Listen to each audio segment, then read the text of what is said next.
Hi everyone, my name is Josh and I am the clinical educator for behavioral health, both here in Adventist Health Vallejo and also at the Adventist Health St. Helena campus. I have 15 years of experience working with all sorts of different psych patients: depression, bipolar disorder, schizophrenia, schizoaffective disorder, the whole range. And often a lot of those patients do become dangerous either towards themselves or to somebody else, or become aggressive, again, towards themselves, towards somebody else. So it's important that we have some tools to manage those behaviors, keep ourselves safe, keep the other patients safe, and keep the person who's having a rough time safe as well. Our primary way we want to do that is through verbal de-escalation. But we also have restraint and seclusion as tools if we really need them. We just want to make sure that we're always trying verbal de-escalation first. We'll talk about why as well as how to effectively do that. And number one here, through the presentation, we'll also talk about some of the ways we know whether somebody is having a rough time, some signs of distress that we want to keep an eye out for so we can act quickly. Okay, let's continue. So let's start by talking about why verbal de-escalation is important. So the first reason is that whenever we have a patient that gets escalated, what we're really worried about here is the patient becoming aggressive. Now, again, this could be towards somebody else or toward themselves, but we are worried about physical injury. And anytime that we go hands-on to a patient, let's say we go restraint seclusion, or we wait too long and the patient attacks us or something like that, we always risk injuring ourselves or injuring the patient. So when we're able to effectively verbally de-escalate, we basically remove that risk. It's not always going to be available. Sometimes we're going to have to go hands-on anyway, but that's the point, right? So if we can verbally de-escalate, we remove that risk. Second is we remove trauma that could be caused to the patient or could be caused to us. This actually happens in both cases. Sometimes when patients are restrained to a bed, that loss of control, especially if they're having any sort of psych symptoms, paranoia, any sort of power struggle-y sort of behavior or feelings going on for the patient, all of these things can cause a lot of emotional turmoil for the person. And so when we verbally de-escalate, we remove the issue for that as well. The most intense version of this that I've ever run into is we had an adolescent patient in our hospital that had been being sexually abused by some of her family members. And she was flashing back to these events and was banging her head really hard on the wall, and we couldn't stop her from banging her head on the wall. So we had to take her to the seclusion room and restrain her. And all along the way, she's screaming about, "Please help me, somebody help me, they're gonna rape me," and just flashing back hardcore. And so I could see the pain in this patient's face. I could see the emotional turmoil that she was experiencing, but I'll tell you, us as staff members were also experiencing a lot of trauma as a result of that as well. We call this secondary trauma, where we experience trauma as a result of somebody else's. So again, verbally de-escalating, when we successfully do that, we remove that potential for trauma that occurs. And the last two may be slightly less important, still important, but maybe less important than the first two, is that if the patient always requires help to get out of an escalated situation in the hospital, they never really build up that confidence so that once they get out of the hospital, they can practice those same skills and get themselves out. They won't have us to help them at that point. They'll have to manage it on their own. So it's important we help them build that confidence ahead of time.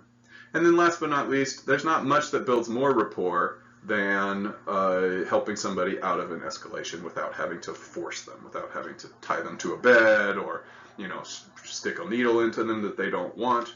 When we help somebody get out of that by just talking and helping them feel understood and helping them get what they need, then we end up with a much better outcome. We build a lot of rapport. The patient will trust us, and so tomorrow or the next day when they have another escalation, we'll be the one they look to, and they'll remember that they can get out of it with us. And so it can really, really help us in future attempts as well. So let's talk about how we do this. The main idea here is that when we're working with a patient that's escalated, we're going to feel some intensity as well. We're going to feel maybe anger at the way they're acting, maybe frustrated for sure. It's likely that we'll feel scared if they're threatening or aggressive. If they're trying to harm themselves, we might feel frustrated that we can't get control over the situation and feel like it's our job to make sure the patient is safe, which it is. and so we feel this pressure behind it. So there's a lot of feelings that are often going to be going on. Those feelings often get in the way of us actually speaking the way and having the body language that we want to help the patient get calmer. So we want to manage our own fight or flight mechanism. Our patients are going to be having all of these feelings coming up, and we got to manage ours, try to keep ours under control. So a couple tips here. The first is that you want to remember when a patient gets upset that you're not really talking to that person. If you think back to a time where you were extremely upset, maybe a time where later you regretted something that you said, or later you had regrets about something that you did or a way that you acted. That was happening, or that happened likely because you got to a state where your body was flooded with cortisol and flooded with adrenaline. And those were causing your mind to not think as clearly, not to be considering things as well, or hearing things as well. Often it's a feeling of your mind racing. And when we're in that state, we may have some physical strength included, like added to our system. We may have a higher reaction time. But when it comes to the cognitive capacity, it's much diminished, and so we can run into some trouble there. So again, remember that this is where our patients are in. This is the state that our patients are in when they're upset, and keeping that in mind can make it easier for us not to take things they say personally or seriously. Remember that when a person is upset, that what they're saying and communicating is more a reflection of what's happening inside of them than it is a reflection of the person that they're talking to. They're talking to us, they don't really know us very well. The things that they're saying are going to be directly from how they're feeling. And so we got to take it as it is and not take it personally, get offended. And then we have a few steps we follow in each of these episodes. The first is that we want a plan. And what I mean by that is, if I go in to talk to an aggressive person, and I know that that person may attack us, let's say they've been punching the wall or really screaming and threatening, when I go in, I want to know that I'm going to maybe take the left arm if they charge us, let's say. My friend here is going to take the right arm. We have a couple people along with us that are going to grab the left and right legs. We know where we're going to go. We know something about this patient. Having this plan, again, makes it much easier for us to keep our cool, because we know that if something goes wrong, we've got it. We're going to be all right. And again, that keeps down our stress hormones. Second, we want a team approach. Kind of already talked about this in step one, but we want to make sure we have enough people to control whatever situation we're going into. You never want to be in a situation one-on-one with a patient. It's very dangerous, and anything that is truly dangerous, your body reacts to that. You can't fool your body. So you're going to have a fight or flight reaction if you get into a situation like that. If you have 3 or 4 peers with you, then you have enough people to control that person if they get out of control. And that can keep your own fight or flight mechanism much diminished and much calmer. Third here is that we want to recognize limits that we might have, recognize limits that the patient might have as well. So an example of a limit I might have, let's say that I didn't get much sleep last night. I woke up this morning, the dogs had made a mess. I was so frustrated about it. All the way to work, I'm listening to angry metal music and just all frustrated and upset. When I get to work, I got here late because of it, and my boss got on my case about it, and I'm just full of triggers and full of adrenaline and very defensive and frustrated. So today is just not a good day for me to be the lead in a situation like this. I'm already just not in a good state. I'm too triggery already, and I just need to recognize that, take that seriously. But there will also be limits when it comes to patients. For example, let's use the 16-year-old girl that the adolescent that we had to take to the quiet room as an example here. Let's say that girl looked a little bit like me. Well, I'm about the age that her dad probably is. And if her dad is the one that's been molesting her, I'm probably not the best choice to be right up front. I might look like her dad, I might remind her of her dad, and that's not going to help me de-escalate the situation. With a patient like that, it would be much better for me to, let's say, pick a female nurse that can go in and not have as much triggers just built into their visual quality. It's important that when we pick the person to talk to an upset patient, we pick the person that we think they would be able to interact with and relate to best. It's not about us. We want to get our ego completely out of the way. and entirely focus on what would be best for the patient. And then the last step here is that we want to debrief. So anytime we have an episode where we have to go hands-on, or we have to call a code gray, or we have to manage some sort of a difficult patient behavior, it's important that we debrief with the patient if we can, because they'll have some great information for us about how their experience of us was that we can probably use to improve our technique and improve our next situation like this. And then it's important that we debrief with our team as well. And it's important we do this after basically every attempt, because every time that we try to verbally de-escalate, there will be little things that we could improve or little adjustments we could make to make things better. So it's really important that we give ourselves the opportunity to talk about it. Also, they can be really emotionally draining situations, and so important to give our staff, our peers, a moment to express those feelings, to ask for a break if they need one, to provide each other with constructive criticism or positive feedback, also very good in a debriefing. So important that we give ourselves an opportunity to do all of those things. Okay, let's talk about some signs of distress. One of the things that's really important to keep in mind when trying to de-escalate patients is that the earlier you can see the escalation taking place, the easier it is to get them out of it. Escalation in the body doesn't usually happen just 0 to 100. It starts with some anxiety, maybe there's a thought or a memory that comes up, starts putting a little bit of cortisol into the system, a little bit of adrenaline. You know, that memory gets a little stronger. We start thinking about and remembering some feelings we had about it. Maybe we remember a conversation we had with somebody that didn't go well. And you just start to kind of roll. And all of these negative feelings start to come up. And then these signs of distress that you can see here on this slide also start to get more intense. The main thing here, you can see this in a lot of ways. Patient might be kind of pulling on their ear, kind of twitching around a lot like this. Maybe they can't meet your eye, so they've had good eye contact, and now they can't look at you. When you try to talk to them, they ignore you.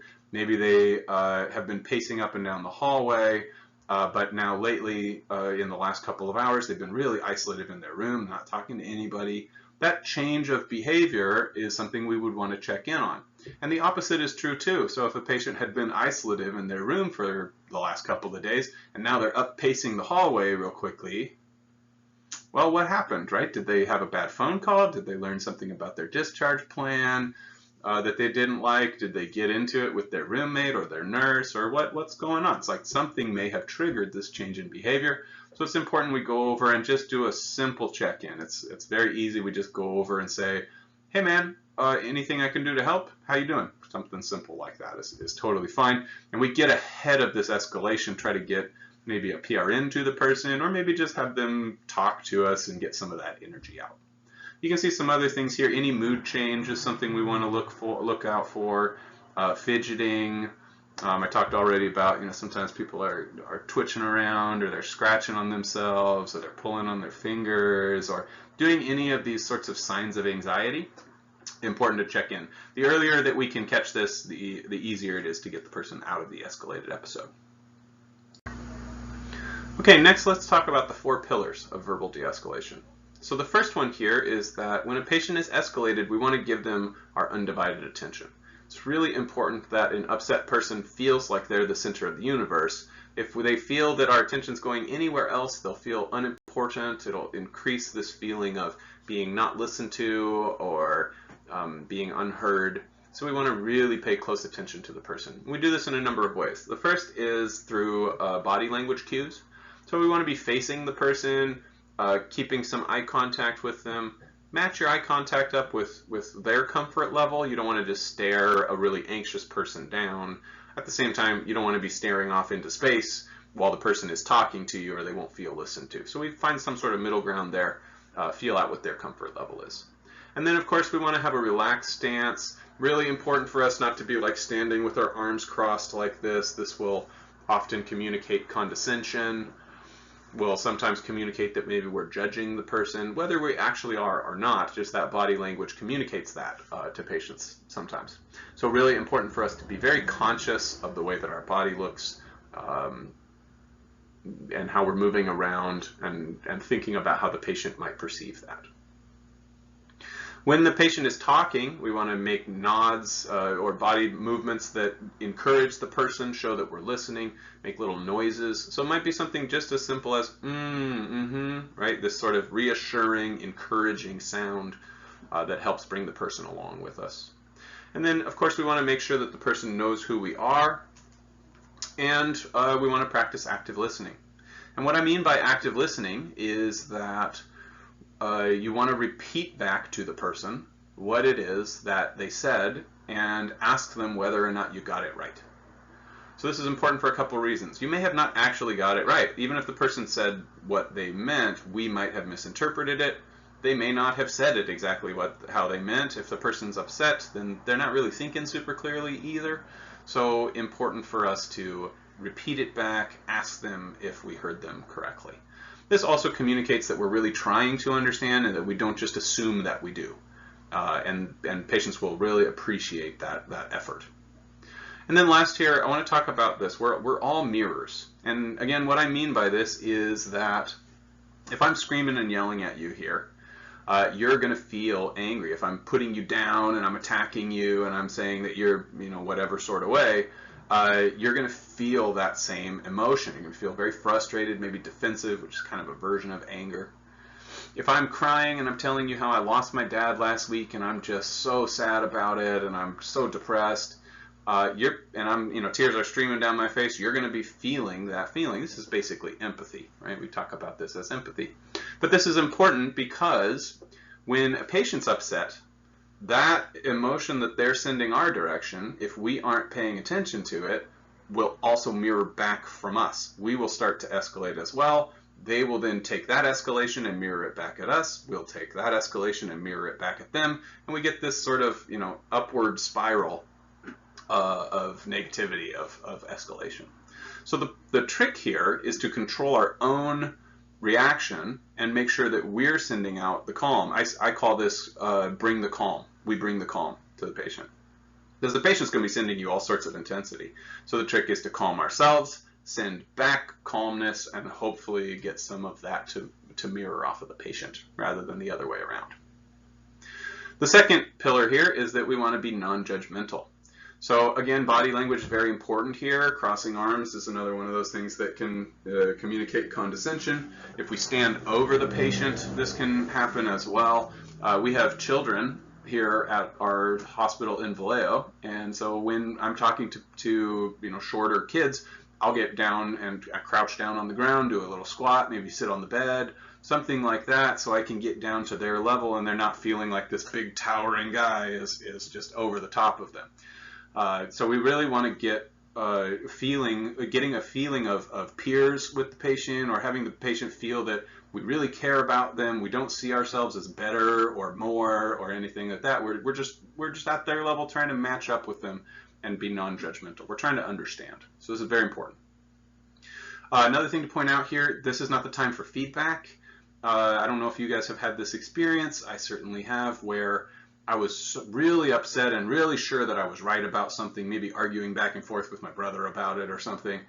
And halfway through the conversation, either he said something or I noticed that I got tripped up on something and recognized internally that I might be wrong. But at that moment, it would be very challenging for me to admit that I was wrong, because I'm full of cortisol, I'm full of adrenaline, I'm so upset, and my mind is feeling embarrassed now and having a hard time admitting that maybe I'm upset. And so once I calm down, it's going to be fine. I'll say, hey, I'm so sorry I got upset. I wasn't thinking clearly. But at that time, if someone tried to call me on it, I probably couldn't say it. Our patients are in this situation a lot, where they're so upset. Maybe they punched somebody in the hallway, and they know that they're not supposed to punch somebody in the hallway. They know that that's not an okay thing to do. They also know what they're upset about and why they chose to do that. And so if we tell them, hey, you shouldn't have punched that person, they'll just give us the reason why they punched the person. They do realize that they shouldn't have done that, but they'll just give us the reason anyway. So it's really not a time for feedback. We want to get them to a calmer state. Once we get to the calmer state, we can have that conversation about what we should do differently next time. So right along these same lines, we want to avoid any criticism or avoidance. This is important as well. And we want to bring that calm, gentle voice. The calmer and gentler our voice is, the more likely it is for it to mirror back off of the patient. Make sure you have enough space between you and the person. This is important for us, for safety. Also important for the patient if they're feeling trapped. There's the stereotype of like, don't ever trap a raccoon in a corner, right? Because it'll attack you. Well, yeah, it's the same thing for humans. If we have a person and they feel trapped in a corner, they feel aggressed upon, whether it's true or not, their likely reaction out of that fear is to attack back. And so we want to make sure we give them enough space to be calm and feel safe. And then the last thing here, appear calm and in control, even if it's not true. This is really important. You're not always going to feel calm in these sorts of situations. Some of these aggressive patients can be pretty scary, and it's reasonable to have our own sort of fearful reaction to it. But if we show that on the outside, then it's going to create a different result in the patient. And so we really want to bring that calm demeanor, whether or not the internal conversation is still struggling a little bit.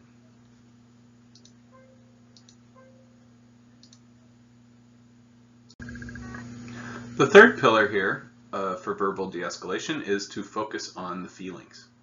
And if there's anything you remember from this presentation, this is what I would want you to keep. What I mean when I say focus on the feelings is that every single negative behavior you ever run into is always driven by a feeling. So if somebody's banging their head on the wall, that's because of some sort of a feeling. If somebody is aggressive and attacking somebody else, that behavior is being driven by a feeling.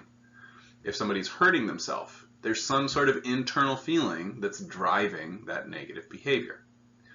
And what we have a tendency to do is we see the behavior and then we try to stop the behavior. But behavior is really nothing but a symptom. When a patient has anger, they may react with a symptom of aggression. It's really a type of communication. They don't know how to verbalize the anger in an appropriate way, or they don't feel that there's an avenue to verbalize it, and so it comes out as physical aggression. When a person hurts themselves, let's say banging their head on the wall, that is often because of some sort of hardcore feeling of loneliness or feelings of negative feelings about the self. Maybe they are having flashbacks and they can't get the perseverative flashbacks to go away, and so banging their head on the wall it's like this anger against that feeling inside. There's always some sort of feeling driving the behavior every single time. So when we go and just stop the behavior by restraining somebody, let's say, or putting our hand between their head and the wall, not that we shouldn't do those things, but it's important to keep in mind that if we don't also deal with the feeling that's driving it, all we're doing is putting a band-aid on the situation. As soon as we let the person go, they'll go right back to that same behavior. So the trick here is that we focus on whatever the feeling is. We have to ask questions. We have to get the person talking, get them to explain to us what's going on. And then if we can figure out what the feeling is behind the scenes and help them feel better about that, the behavior just goes away. We never even have to really address the behavior. If the person is acting in this way because they're lonely and we give them a feeling of connectedness, then the symptom that was being caused by the loneliness just goes away.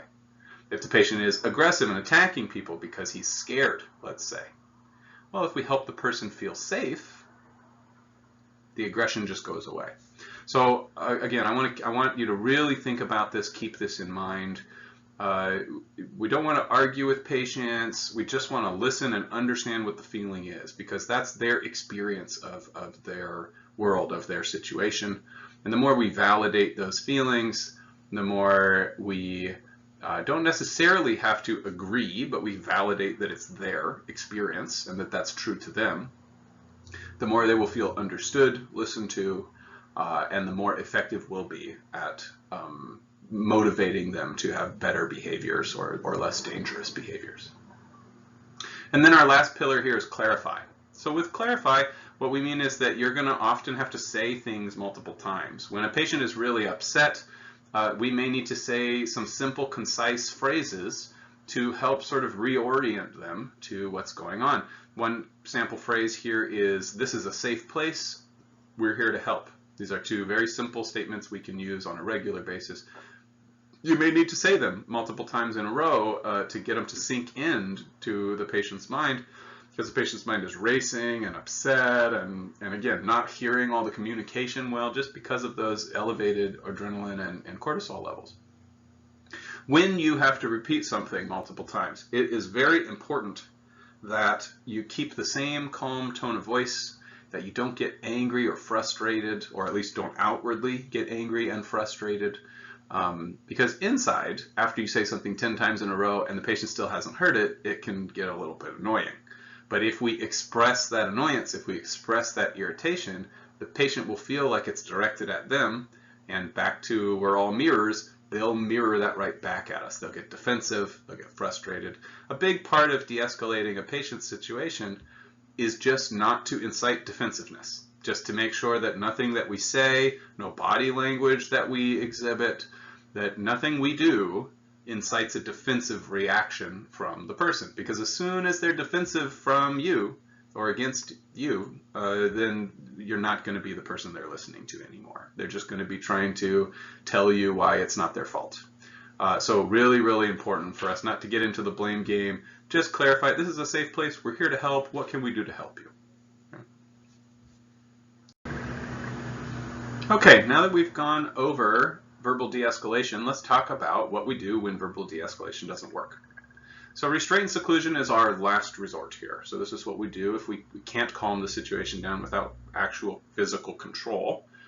And the reason that it's our last resort is it does have a couple of real negative results. We went over this at the beginning, but I'll just highlight these again as well. Anytime that we go hands-on with a patient, we are likely to cause some level of trauma. So this could be it could be mild trauma, could be intense trauma, depends on the person's situation, depends on their past history, whether they've been abused before. There's a lot of things that go into it, but it almost always causes some level of trauma. It's not normal to have other humans tie you up. It's just not a normal experience. There's a lot of loss of control, which is sort of the driving force of trauma, is that lack of control. So we want to be really cautious with that. Again, also, whenever we put hands on, there's a risk of injury for the patient, for us, and so it's important that we only go hands on when we absolutely need to.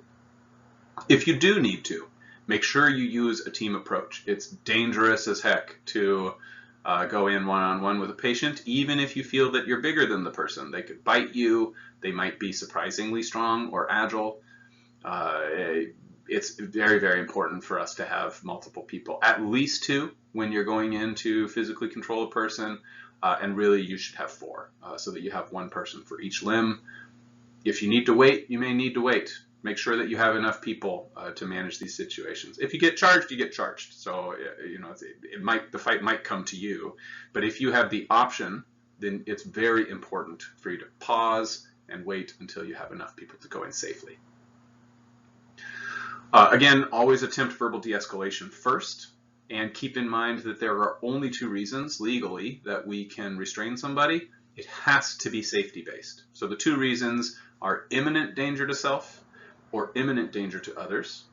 Again, imminent is the key word here, so it has to be imminent. It has to be danger right now, not that they punched somebody 5 or 10 minutes ago and now we're restraining them. No, it needs to be that they're dangerous at this moment. This is for both violent and non-violent restraints. It still has to be a safety issue. Okay, and we also need to release the restraints as soon as we don't need them anymore. The same reasons patients go in, the opposite is how we bring them out. So if they went in because they're imminently dangerous to self, we bring them out when they're no longer imminently dangerous to self. Now this could look a lot of different ways. Maybe they contract for safety with us. Maybe we just see a real physical reduction in anxiety or intensity. Depends, right? There's no black or white way to decide when the person no longer meets the criteria, but that's the criteria. We want to take them out as soon as the person is safe again. And again, we talked about this earlier, but important to debrief also if we go hands-on. Even more important when we actually restrain somebody than when we just have a code gray. So make sure that we really do debrief with the patient, with the staff after each of these episodes.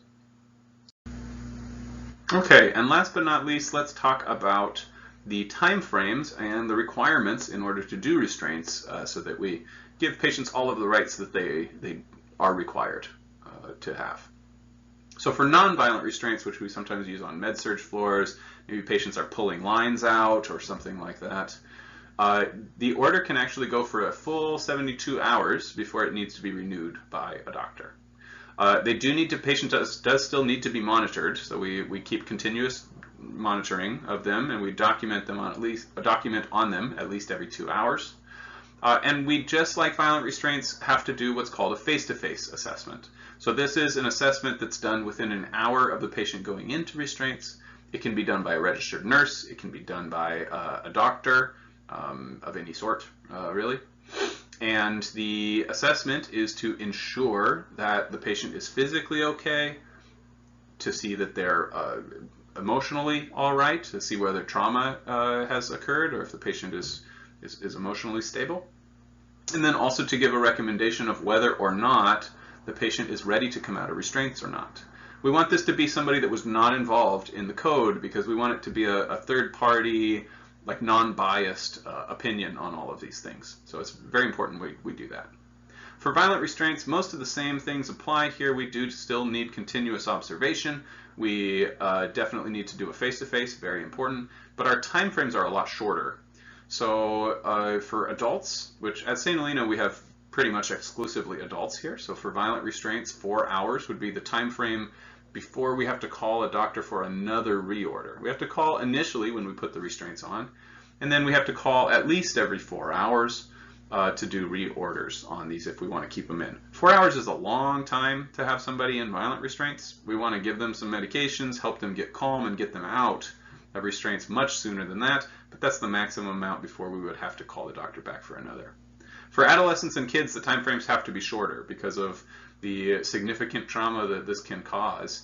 And so for adolescents, it's 2 hours before we need a reorder, and for patients 9 or younger, it's actually just 1 hour, which might seem short for somebody that's used to the 3 days on nonviolent restraints, but it's a long time for a kid. If you want to try to think about, let's say, a 7 or 8-year-old that gets upset and then they just get tied to a bed for an hour, it's very traumatic for the person. And so it's important that we try to get people out as quickly as we possibly can.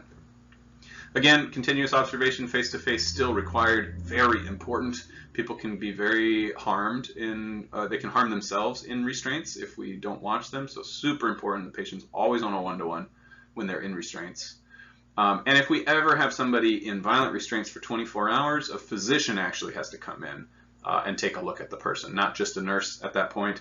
And we really should never reach this. 24 hours for violent restraints is a very long time. We want to get patients out way earlier than that. If we have someone in for that long, we're either not giving them the meds they need, or we're not doing the de-escalation we need. We're not doing something. That's way too long. So keep these things in mind if you ever have to use them. Okay, and that will be it for today, guys. I really appreciate you spending time listening to this presentation. I hope that it was helpful. And go out there and be excellent verbal de-escalators. My contact information is here if you want to reach out to ask any questions about this or anything else that my talk may have sparked in your mind. So I hope you have a wonderful day. Keep being awesome, and we'll see you in the next one.